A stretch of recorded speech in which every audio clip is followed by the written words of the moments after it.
النبذة التاريخية هذه تقريبا معروفة لدى الجميع، يعني ما يحتاج أن نطيل فيها. وهي أن علم الحديث لم يكن قبل القرن العاشر تقريبا شائعا في الهند، ولا كان يدرس، ولا كان من المقررات الدراسية كتب الحديث. وكانت الكتب في الفلسفة والعلوم العقلية والمنطق وكذلك كتب الفقه فقط هي التي كانت تدرس. جاء الشيخ عبد الحق بن سيف الدين الدهلوي المتوفى سنة 1052 هجرية تقريبا، أي في القرن ال11، جاء إلى الحجاز ودرس على علماء الحجاز، فرجع إلى البلاد وذهب هناك وألف شرحين على مشكاة المصابيح، وهما واحدة الشرح الأول بالفارسية وهو المطول باسم أشعة اللمعات، والشرح باللغة العربية لمعات التنقيح، وكلاهما مطبوع. فمنذ ذلك الوقت كان هناك الاهتمام، ولكن هذا الاهتمام كان قليلا. وكان الشيخ عبد الحق الدهلوي مع كونه شرح الكتاب بشرحين، إلا أنه كان الغرض منه شرح الأحاديث بحيث أنه يوافق المذهب الذي كان ينتمي إليه، ويؤيد هذا المذهب، ويؤول بعض الأحاديث بحيث أنه لا يخالف المذهب الذي ينتمي إليه. ثم بعد قرن من الزمان كان الشاه ولي الله الدهلوي هو أيضا سافر إلى الحرمين، وجاء سنة 1143 وبقي بقي سنتين هنا يدرس على علماء مكة والمدينة المنورة. ومن أشهر شيوخه الشيخ أبو طاهر الكردي المدني، ودرس عليه وعلى غيره من الشيوخ الذين ذكرهم في كتابه إنسان العين في مشايخ الحرمين باللغة الفارسية، واستفاد منهم هذا العلم وتأمل في الكتب التي قرأها، واستفاد من تراث شيخ الإسلام ابن تيمية. هذه نقطة مهمة جدا. اطلع على كتب شيخ الإسلام ابن تيمية، لأن أبا طاهر الكردي وأبوه الشيخ إبراهيم الكردي كان من المدافعين عن شيخ الإسلام ابن تيمية. فابن تيمية إذن ولي الله الدهلوي أيضا اطلع على مجموعة من رسائله وكتبه، ومن أهمها رفع الملام لأئمة الأعلام ومنهج السنة وكتب أخرى كثيرة. فتأثر بشيخ الإسلام، رجع إلى البلاد سنة 1145 واستقر في الهند في دلهي العاصمة. وبعد ذلك فكر كيف ينشر الحديث، وكيف يقوم بالتدريس كتب الحديث، وكيف يخدم. فأول ما فعل أنه ركز على كتاب الموطأ للإمام مالك برواية يحيى بن يحيى الليثي، فشرح هذا الكتاب شرحين مطولين، شرحا مطولا باللغة الفارسية باسم المصفى، وشرحا متوسطا ومختصرا بعنوان المسوى باللغة العربية. وهو لأول مرة في الهند في هذين الشرحين، خاصة في شرح المطول باللغة الفارسية، مشى على طريقة أهل الحديث في الكلام على الحديث، من حيث التصحيح والتضعيف، ومن حيث ترجيح ما يترجح لديهم من الدليل في المسائل الفقهية. فهو في أكثر من 80% من المسائل كان على خلاف المذهب الحنفي السائد في البلاد الذي كان ينتمي إليه هو وأباه. فهو تجرأ ودعا إلى اتباع الكتاب والسنة والعمل بالحديث بهذه الطريقة. ثم هو كان من حسناته أيضا بداية تدريس كتب السنة النبوية، الكتب الستة، صحيح البخاري ومسلم وابو داود والترمذي والنسائي وابن ماجه. فالكتب الستة بدأ بتدريسها في مدرسته التي كان أنشاها والده من قبله، فكانوا يدرسون عليه هذه الكتب الستة، وعن طريقه انتشر علم الحديث والاهتمام بعلم الحديث. وتوفي الشيخ ولي الله الدهلوي سنة 1176. ومن مؤلفاته المشهورة حجة الله البالغة، ولو قرأتم هذا الكتاب تجدونه قسمين. القسم الأول في الأصول والقواعد. والقسم الثاني بيان حكمة التشريع في الأحاديث النبوية. وفي القسم الأول هناك فصول نفيسة جدا في طبقات كتب الحديث، وكذلك باب الفرق بين أهل الحديث وأهل الرأي، وتاريخ نشوء المذاهب الأربعة وغيرها، وحقيقة الدين، وكيف تدخل البدع في الدين، ومتى بدأ هذا في الملة الإسلامية، وتكلم في موضوعات كثيرة جدا. فكان الغرض من تأليف هذا الكتاب أن يقرب الأحاديث والتأمل في الأحاديث النبوية، وكيف ينبغي أن يفهم وكيف ينبغي أن يعمل به على طريقة أهل الحديث. يعني في كتابه في باب الفرق بين أهل الحديث وأهل الرأي يقول إن أهل الحديث لهم منهج في نقد الحديث وتصحيح الحديث والعمل بالحديث والاستنباط من الحديث، ولأهل الرأي منهج في هذه الأمور. وليس معنى ذلك لما يسمون أهل الحديث أنهم لا علاقة لهم بالقياس أو لا يهتمون بالقياس، وليس معنى تسميتهم بأهل الرأي أنهم لا يهتمون بالحديث ولا يلتفتون إلى الحديث. بل أهل الحديث طريقتهم في الاستنباط أنهم إذا جاءت لهم أي مسألة وهم ينظرون أولا في كتاب الله، ثم ما ورد من الأحاديث في هذا الباب، ثم ما ورد من آثار الصحابة والتابعين، ثم بعد ذلك في ضوء يعني يجمعون ثم ينقضون هذه الأشياء، وما يصح ويترجح بالدليل يحكمون به ويدعون إليه.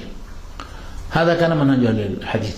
أما منهج أهل الرأي فعندهم قواعد استنبطوها من المسائل والآراء التي كان لأئمتهم في الكوفة، مثلا حماد بن أبي سليمان والنخعي وغيرهما، ومن تلاميذهما الإمام أبي حنيفة رحمه الله وغيرهم. فهم استخرجوا من كلامهم ومن مسائلهم الفقهية قواعد وأصول، وهذه الأصول والقواعد وضعوها أمامهم واستخرجوا عليها أو خرجوا عليها مسائل. فهم في أول وهلة لا ينظرون إلى الأحاديث أو الآثار الواردة في الباب، إنما ينظرون إلى هذه القواعد ويخرجون عليها. فهذه طريقتهم في تخريج المسائل. فطريقة أهل الحديث النظر في الأحاديث والآثار وجمعها وتحقيقها ودراستها والاستنباط منها. وطريقة أهل الرأي أنهم يعتمدون على هذه الأصول والقواعد التي عندهم ويخرجون عليها المسائل، ثم بعد ذلك يؤيدونها بالأحاديث والآثار التي وردت في الباب. وكل من ينظر في كتاب الأصل لمحمد بن الحسن الشيباني ويظهر له جليا ما طريقته في المسائل، يذكر المسألة ثم ذلك يخرجها ويبين أصلها ومن فين تتخرج هذه المسألة. وأحيانا يذكر بعض الأحاديث، أحيانا لا يذكر، في كثير من الأحيان لا يذكر الحديث. فهو لأول مرة بين الفرق بين أهل الحديث وأهل الرأي، ودعا إلى منهج أهل الحديث في وصيته التي وصى بها قبل وفاته، المقالة الوضية في النصيحة والوصية، هكذا باللغة الفارسية. ودعا إلى منهج فقهاء المحدثين، هكذا قال، منهج فقهاء أهل الحديث. وقال أن هذه المسائل التي اختلف فيها الفقهاء ينبغي أن تعرض على الكتاب والسنة ثم بعد ذلك تقبل، لا كما يجري عليه فقهاء زماننا المتأخرين الذين لا يعدلون قيد شعرة عما أثر عن أئمتهم أو عن تلاميذهم. وهكذا قال في المقالة الوضية في النصيحة والوصية. وكان على منواله ابنه الشيخ عبد العزيز الدهلوي، وكان ورث أباه عبد الولي الله الدهلوي. وعبد العزيز الدهلوي كان عالما جليلا وفي مختلف الفنون على طريقة أبيه، وله أيضا مؤلفات كثيرة، من أشهرها كتاب التحفة الاثنى عشرية.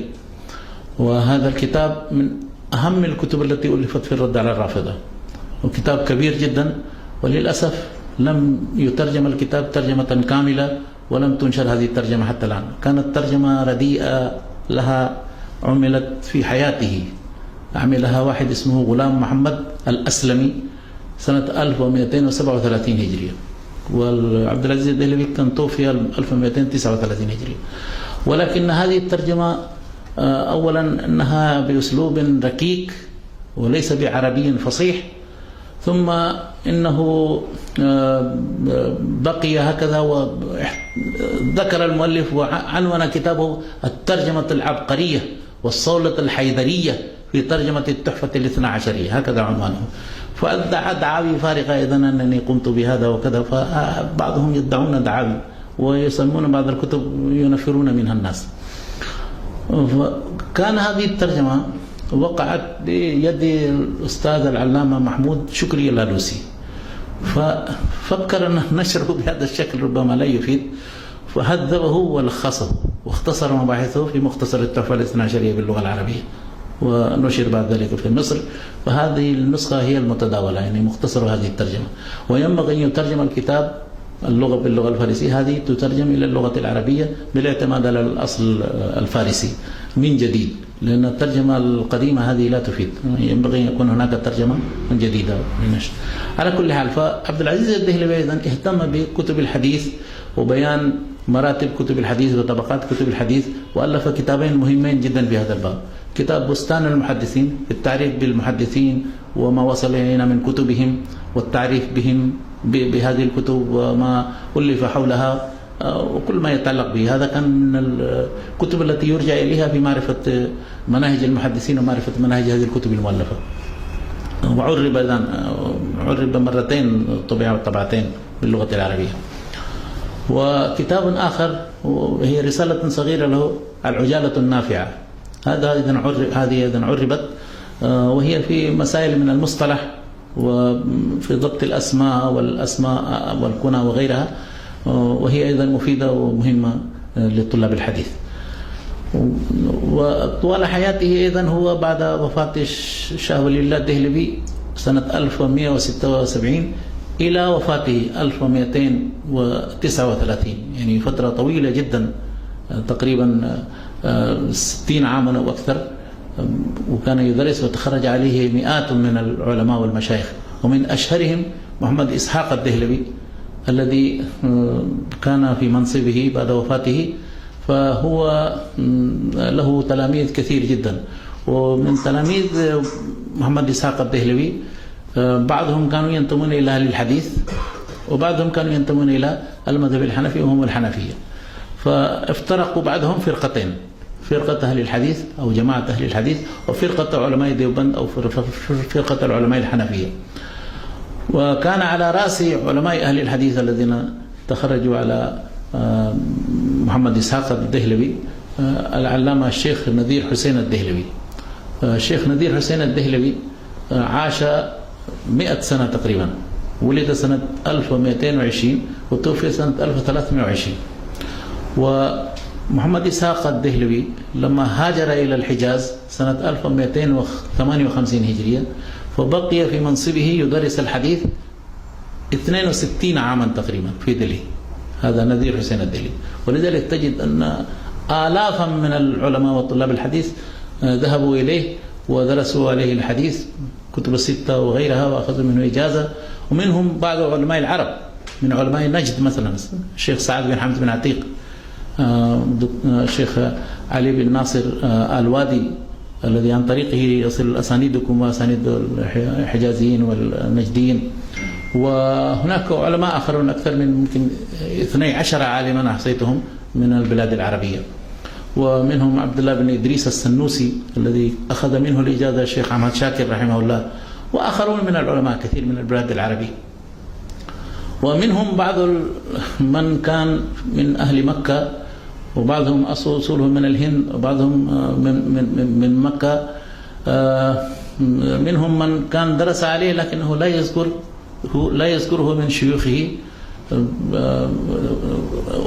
ويذكر في ثبت إلى أنه كان من الوهابي، يعني يتهمه بأنه كان من الوهابي ولذلك لم يذكره.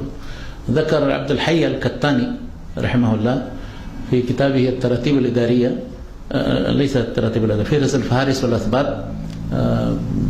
هذا العالم الذي كان من مكة أحمد أبو الخير مكي، أحمد بن عثمان أبو الخير المكي، يذكر في ترجمته أنه كان من تلاميذ نذير حسين، لكنه لا يذكره من بينهم لأنه كان من الوهابية. وذكر غيرهم وكان له ثبت كبير وإلى الآن يوجد مخطوطا. فأنا أقول أنه أقبل عليه جميعهم، سواء كانوا من البلاد العربية، من الهند، من سائر أنحاء الهند، حتى من أفغانستان ومن الصين جاءوا أيضا درسوا عليه الحديث. في الهند ربما يعد أكثر من يمكن 10,000 شخص درسوا عليه. وكان هناك سجل يدون فيها أسماء الذين درسوا عليه في فترة من الفترات، 2-3 سنوات فقط، وبلغوا ممكن 3,000 و 4,000 شخص في خلال 2 من السنوات الأخيرة التي كان عجز فيها الشيخ وكان الطلاب فيها قليل. ويذكر الشيخ شمس الحق الأزميابادي من أنجب تلاميذه في مقدمة كتابه غاية المقصود شرح سنن أبي داود ترجمة طويلة له في حياته سنة 1304، لأنه ألف الكتاب سنة 1304 وطبع سنة 1305، يعني قبل وفاة نذير حسين ب 15-16 عاما. أنه تلاميذه يبلغون آلافا، ولا نجد له نظيرا من بين من كانوا يدرسون عليه في الحديث. ولذلك نقول أنه ربما هو كان عامل لواء السنة النبوية في عصره وفي زمنه. كان في زمنه الشيخ حسين بن محسن اليماني الأنصاري رحمه الله المتوفى سنة 1327 هجرية، كان استدعاه النواب صديق زنخان من اليمن هو وأخوه زين العابدين بن محسن الأنصاري. فبقي الشيخ حسين بن محسن وهو من تلاميذ الشوكاني، لأن شيوخه كلهم من تلاميذ الشوكاني. فبقي فترة في بوفال إلى وفاته، وتخرج عليه أيضا آلاف من العلماء من الحنفية ومن أهل الحديث ومن غيرهم. فكان الشيخ نذير حسين وحسين بن محسن اليماني يعني هما صنوان، كل من تجد أو تبحث عن ترجمتهم أو من اعتنى بالحديث وعلومه في هذا العصر تجد أنه مما درسوا على نذير حسين أو أحد تلاميذه، أو على حسين بن محسن أو أحد تلاميذه، عن طريقهما يصل إسناد الحديث. كان هناك من تلاميذ محمد إسحاق الدهلوي أحد العلماء الحنفية، وهو الشيخ عبد الغني المجددي الدهلوي. عبد الغني المجددي المتوفى سنة 1296، ولكنه في آخر حياته هاجر إلى المدينة المنورة واستقر هنا وتصوف في آخر حياته، فكل من أخذ الإجازة أخذ عنه في المدينة المنورة. وكان من أشهر تلاميذه من علماء ديوبند كان مثل الشيخ رشيد أحمد الكنغوهي ومحمد قاسم النانوتوي اللذين أنشأ دار العلوم في ديوبند، وهو أشهر معقل للديوبندية في شبه القارة الهندية، وتخرج فيه بعد ذلك أو درس مئات الآلاف تقريبا منذ أن أنشئ سنة 1283 هجرية. فأقول أن عبد الغني المجددي درس عليه معظم علماء الحنفية الذين جاءوا بعده، وعن طريقه مثل محمود الحسن الديوبندي على سبيل المثال، وآخرون من الذين كانوا من تلاميذ محمود الحسن ومن تلاميذ أنور شاه الكشميري وغيرهم، كلهم يصل أسانيدهم عن طريق محمد الحسن أو عبد الغني المجددي أو رشيد حسن خان، رشيد أحمد الكنغوهي، هؤلاء عن طريقهم يصل أسانيدهم إلى محمد إسحاق الدهلوي، وبعد ذلك إلى ولي الله الدهلوي. فالحنفية إذن يتصلون في الإسناد بهذا الإسناد، وأهل الحديث إذن في الهند يتصلون بهذا الإسناد، وهذا إسناد الحديث عندنا في شبه القارة الهندية. وإلى جانب تدريس كتب الحديث في معاهد الهند وجميع المعاهد الدينية تقريبا، لأنه بدأ منذ زمن ولي الله الدهلوي ثم بعد ذلك استمر الأمر، فكان في جميع المعاهد الدينية تقريبا سواء كانت لأهل الحديث أو للحنفية دراسة الحديث وتدريسه وكتابة شروح عليها، يعني هذه من الأمور المعروفة لدى الجميع. وتجد كل معهد أي معهد تدخل فيه تجد أنهم يدرسون كتب الحديث فيه من أبسط أو أصغر كتاب إلى أعلى كتاب صحيح البخاري، لكن المنهج يختلف. منهج علماء أهل الحديث أنهم في كل سنة يقررون كتابا من كتب الحديث.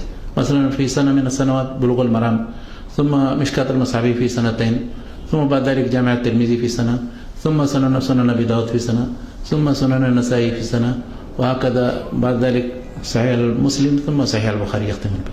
فيعني تكون المقررات من كتب الحديث كل سنة أحدها بمقابل كتب الفقه التي يدرسونها، وهي كتب الفقه الحنفي من بداية بدءا من مختصر القدوري ثم شرح الوقاية ثم الهداية وغيرها من الكتب حتى يصلون إلى الفقه المقارن في بداية المجتهد. هذا منهج أهل الحديث في جميع المعاهد الدينية لو زرتموها في أي مكان في الهند وباكستان.